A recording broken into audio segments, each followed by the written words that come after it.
Sure. All right, Christians. We have Argerie Tyson, our sister Tyson, giving her testimony this Tuesday night. We've been looking forward to this for a couple of weeks now, at least.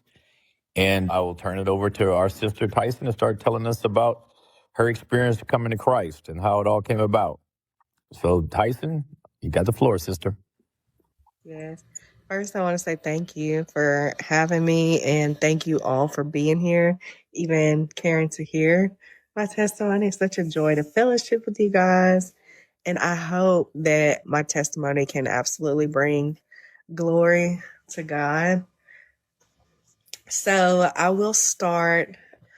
I'll give you the basics of childhood, family wise, rough childhood. My parents were addicts and it was rough growing up. To simplify it, I don't know if I can say the word grape, but I think y'all know what I'm talking about. A few different times by, different men and things like that. So once I hit 17, I realized, okay, I saw my mother and I saw my father and I said, oh, well, I know this is not what I want to do or be by the grace of God, because it could have went a whole different way. And so I joined the Army at 17, and meeting other adults, I realized my childhood was not normal, so I I grew in my understanding of how traumatized I truly was, especially with my promiscuity, not understanding like what a relationship even is. I was always in a relationship. I've never been like single in my life, to the point where if before one relationship ended, I, I had the next, like it was always layered. I've literally never been single. So I didn't understand what relationships were, and I had no understanding of what God purposed a union for in the first place. So my promiscuity and my relationship, my idea of it was super twisted, really bad. I watched my dad beat my mom up. She like knocked her teeth out with a vacuum cleaner. And so I'll start there at the divorce. I was 4. And I just remember my dad chasing my mom around with a vacuum cleaner, and he whacked her in the face with it, knocked all of her teeth out. And she was trying to get to the door to let me and my brother out. And we got out, but she didn't. He got a hold of her. And I was 4, so I don't remember much happened after that. But my mom ended up divorcing my dad, moving me in with her parents, her mother and stepfather. And then that went south because he was a pedophile and molested and raped me for a couple years before. I don't even know how my dad knew, but he was like, is he doing anything? Or, my dad talked it out of me. And so I finally told him, and then, the law got involved. He never went to jail, but they did put me in like abused children, like foster classes and all that stuff. So, from a young age, I grew to not trust authority, to feel like nobody is going to protect me ever, not even my mother. My father, he tried, but he was also like an alcoholic, an addict. So he always put that first.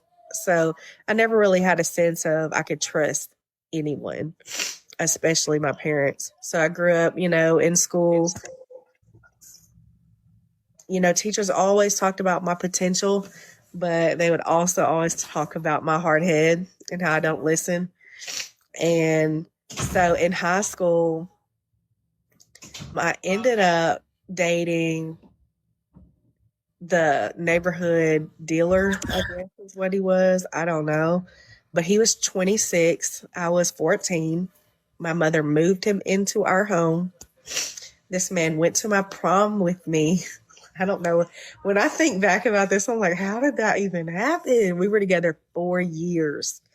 4 years. And I asked my teacher, I had recently ran into my volleyball coach. I was the captain of the volleyball team. And I was like, why did you allow that? Y'all knew he was a grown man, right? And she said that knowing my mother, at least he was getting me to school. So that'll kind of give you an idea of how bad probably it really was at my home for my teachers to allow this grown man to be in my life and not call the authorities on him. Because apparently they had a discussion about it because he was coming to my volleyball games. He came to my prom. Like, he was always involved. But they said, at least he's getting her to, they just wanted me to graduate. So I did graduate and I ended up joining the Army at 17. And then I started to realize, like, okay, my life is a little abnormal. This is not normal. So I started to process, that he was abusive. He was putting his hands on me and stuff.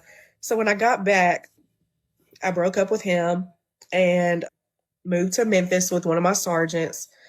It was her. She was my sergeant over me, and she just wanted me to come live with her so she could, like, properly train me, I guess, on how to be a woman, because I never learned any of that or never taught me any of that stuff.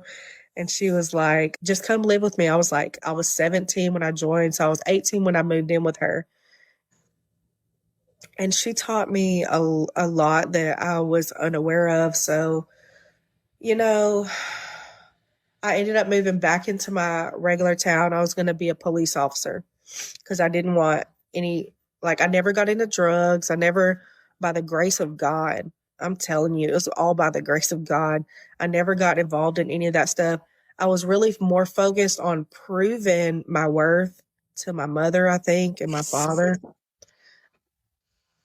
So I really worked hard on doing the right thing.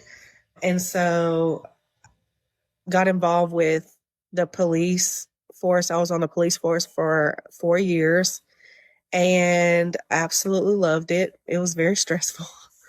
But the sad thing is I would see a lot of my friends that I grew up with coming in addicted to methamphetamine, all these kind of crazy things, and it was really weird to,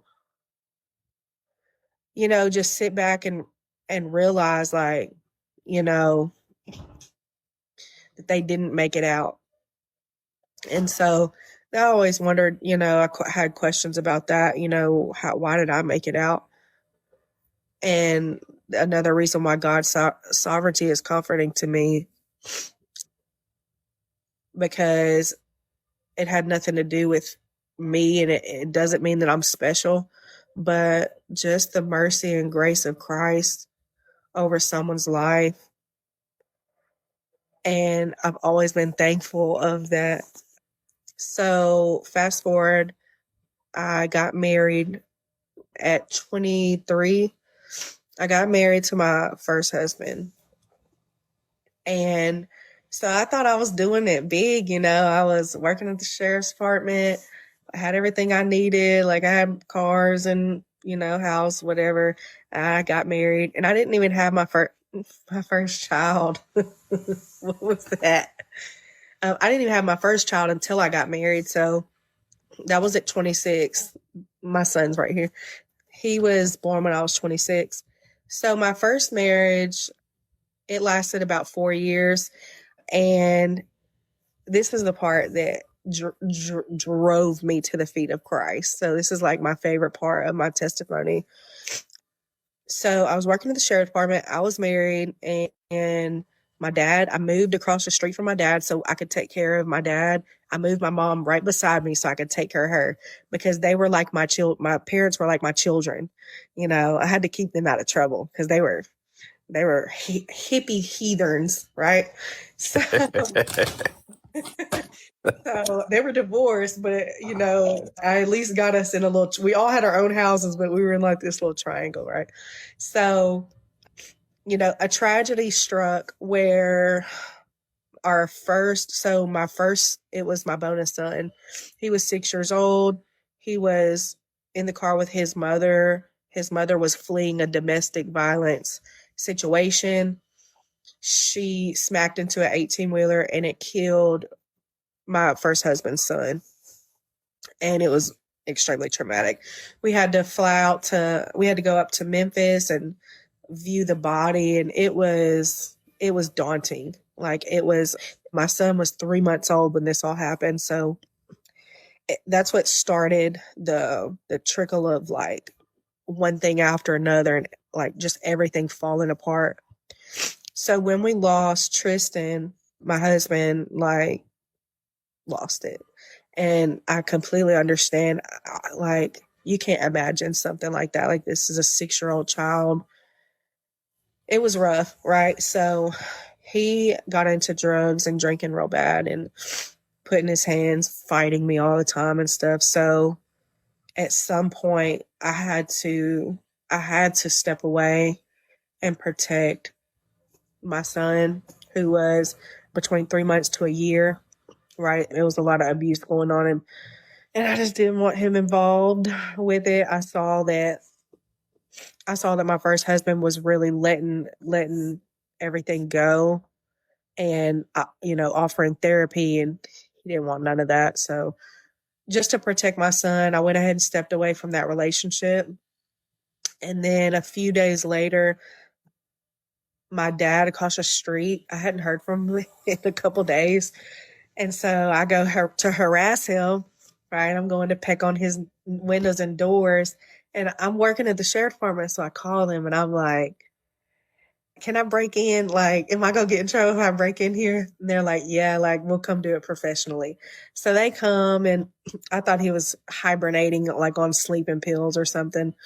And they busted in, and sure enough, we found his body. He was addicted to opioids, and apparently there was a big epidemic in America where all the doctors like shut off the opioid stuff. So he started turning to heroin, which I was completely unaware of. So when I found his body, it was very shocking. I fell to the ground. So first it was Tristan, then it was my dad. And then the divorce. And then I was at work and my mom had got arrested.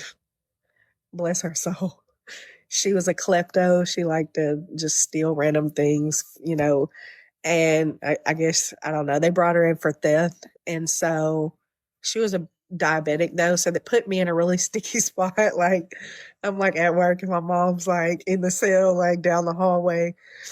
And, I bonded her out, right? I had no idea that we were not supposed to bond people out if we worked there.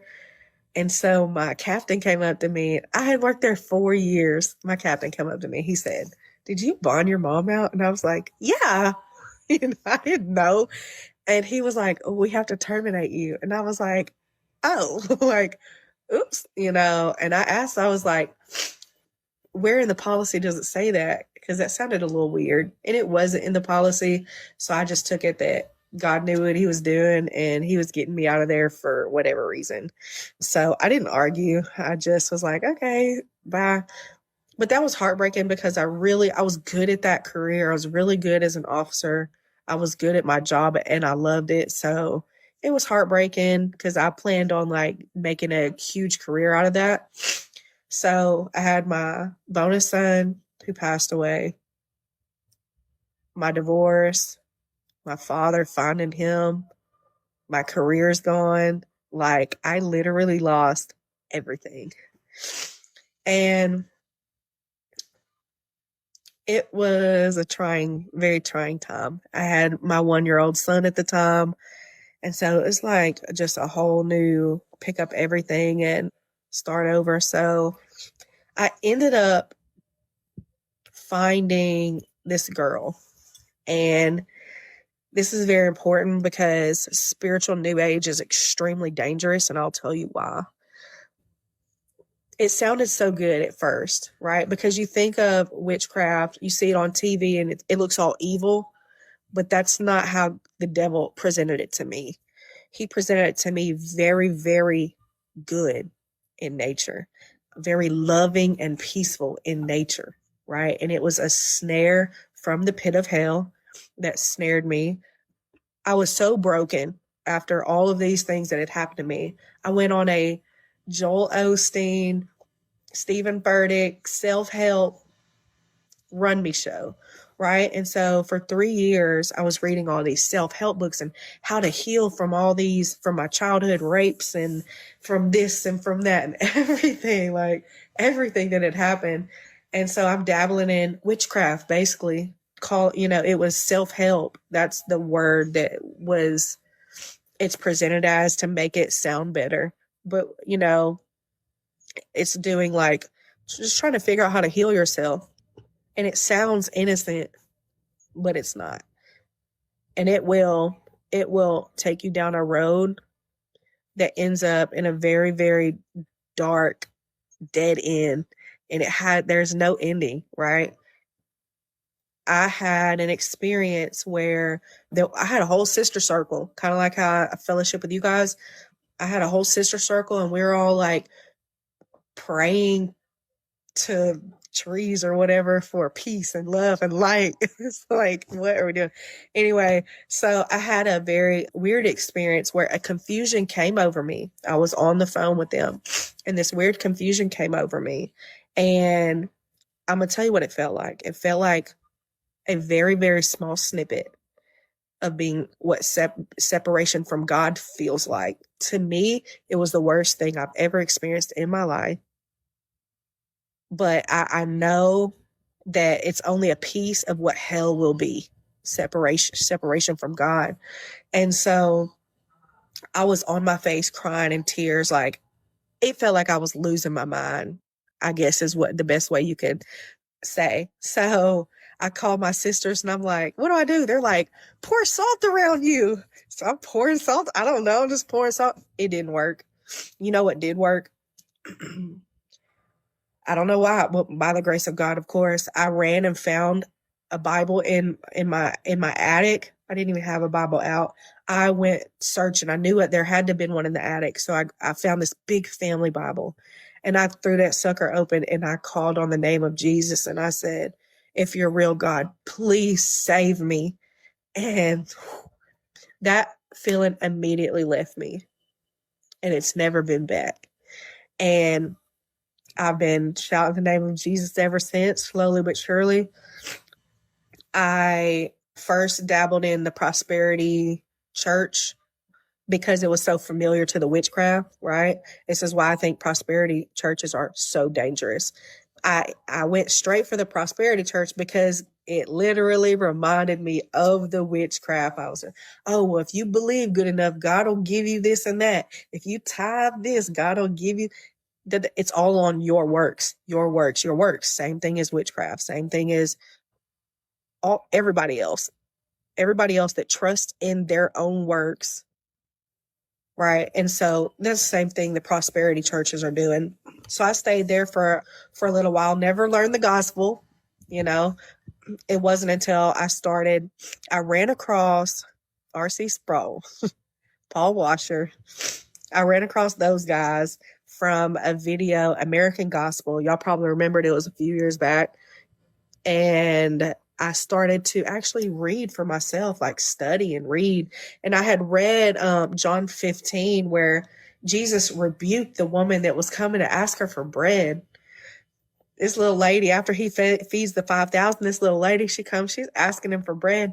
And Jesus is like, you come to me to get your fill of loaves. Don't search for physical food, but the eternal. And it hit me right then, like, oh, prosperity gospel is heresy. Like, I got to study more. And so I started to actually like read the Bible. And so when I was first introduced to like real Christianity, it was God's Sovereignty, R.C. Sproul, these kind of Vaughty Baucham, all these guys. So I never had an issue. I knew that I was dead in my sin, fully dead in my sin, not seeking God. I was not seeking God when he snatched me up, and it was only by his grace that I called Abba Father, that I called his name, right? It was only by his grace and mercy that I was even able to know to call his name. And so it just brings God's sovereignty really just brings me to my knees over and over and over, because I know that I was in the hands and mercy of him only, right? And he saved me. He saved me. And so I ended up meeting Michael a few years later, and we had Noah. So I have 3 children now. And so, by the grace of God, he is a provider and he does work. So, been under God's good graces to not have to physically go into facility to work. And for the past 5 years, I've literally been studying the Bible. God has given me the grace to just have space to mother my children and study the Bible diligently, which I do. That's why I love y'all so much, because y'all are just as crazy as me when it comes to we got to know, we got to study, we got to read, we got to talk about it. So y'all have been such a blessing in my life. And also, the sickness that I've been dealing with, it's hard for me to kind of get to physical church.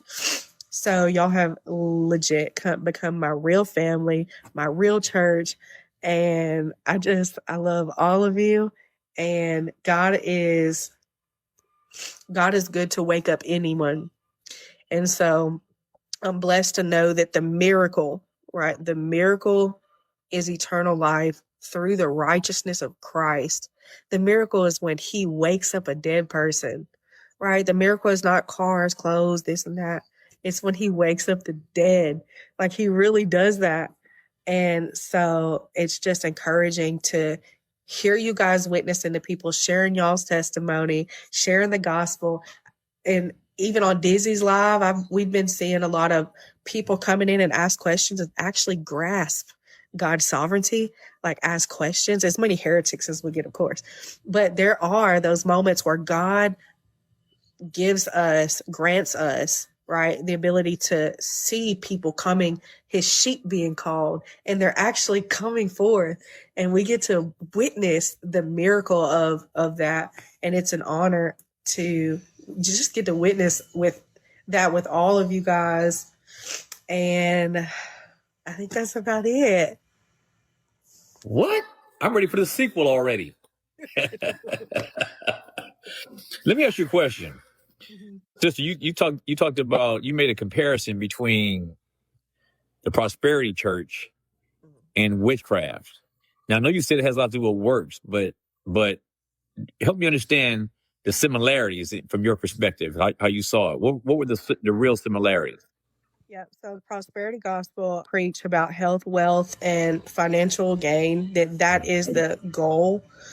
The same as witchcraft, they believe that you are to elevate to your best self, which would be health, wealth, and financial. So there was a lot of similarities when it came to those comparisons, and that it's up to you to achieve it. So in the prosperity gospel, if you have enough faith, if you have the right prayer, if you tithe enough, if you serve enough, if you serve in the nursery enough, God will favor you more. So it just went right back to the same witchcraft that I was used to.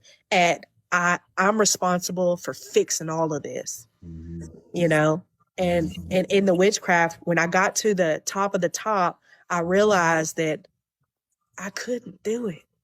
I did everything that you would think about self-help. Oh, I did it, and I still couldn't achieve it, right? Because it's by the grace of God. So that is why I see the prosperity gospel and witchcraft it's just witchcraft with Jesus sprinkled on top is what it is. Sister Vanessa, go ahead. I just wanted to ask you, was it Wicca that you were in, or was it some other kind of witchcraft? Yeah. I was studying all of it. Oh, okay. Hinduism, yoga, like all that stuff. I had a friend that was my next door neighbor, and she was into Wicca, and she did all that stuff with stones, and they had all this stuff that they did all the time. And now that I know that it's wrong, because at the time I didn't know, and so that's why I was asking. God bless you that you came out of it. Yeah. Yeah, I would encourage you. I mean, if she's open to it, some people are pretty shut off, but she would be somebody you might want to tell them the gospel to for sure. I haven't talked to her in years. Oh, okay. It was an old neighbor. So now you said in his witchcraft that you reached the top of the top, right? Yeah. So what was the top? What was that? So there's levels to it, I guess just as anything else. And it gets to a point where you're so you're basically manipulating the everything around you to create the reality that you want. So, and you can do that, right? And that's what threw me, because I realized, oh, this stuff is real. Right. When you think that it's not real and you see like actually you're able to manipulate your own reality and get what you want, you're like, hey, this stuff is real. Maybe it's the truth. That's why I must tell people, like, this stuff is very real, but it's not of God. It is of Satan himself from the pit of hell, right? So, because when we tell people, oh, that stuff's not real, and then they see it for their eyes that it is very real, for me, I was like, well, maybe it's the truth. Because this is real. So no, I'm here to tell you it is very real, but it's of the devil, and it will take you down the wrong way. Right. Now you said your first encounter with biblical truth was with R.C. Sproul. Was that correct? That wasn't the first. So I know that God has been drawing me from birth, because over like, I remember 6 years old, our neighbors would come pick me up and take me to Bible study as like a kid, like little things like that. I went to church. My grandmother went to church. She would take me here and there. But when